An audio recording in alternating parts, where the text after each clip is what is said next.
جو اللہ تعالیٰ کی آیات کا انکار کرتے ہیں، ایسے لوگوں کے ساتھ بیٹھنے سے منع فرمایا۔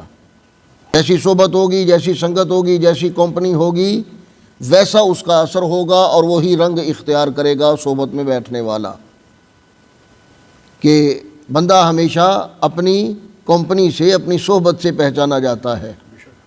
غلط لوگوں کے ساتھ بیٹھنے والا ہمیشہ غلط سمجھا جائے گا، چاہے وہ 1000 درجے اچھا ہو، اور اچھے لوگوں میں بیٹھنے والا اچھا سمجھا جائے گا، چاہے وہ غلط ہو۔ اگر پولیس چھاپا مارے گی چوروں اور ڈاکوؤں کے ہاں، جوا کھیلنے والوں کے ہاں، یا شراب پینے والوں کے ہاں اگر پولیس چھاپا مارے گی، وہاں اگر کوئی نیک متقی پرہیزگار بندہ بیٹھا ہوگا تو کیا وہ بچ جائے گا؟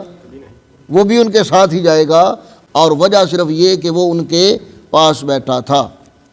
تو اگر نیکوں کے پاس برا بیٹھا ہو تو دیکھنے والے اسے بھی اچھا سمجھتے ہیں، اور بروں کے پاس اچھا بیٹھا ہو تو دیکھنے والے اسے بھی برا سمجھتے ہیں۔ تو ایسے لوگوں کی صحبت کبھی اختیار نہ کیجئے جو اللہ ذو الجلال کی آیات کا مذاق اڑاتے ہیں، اللہ تعالیٰ کی آیات کو تبدیل کرتے ہیں، مفہوم بدلتے ہیں، ترجمے بدلتے ہیں، اور اپنے غلط نظریات ٹھوسنے کی کوشش کرتے ہیں۔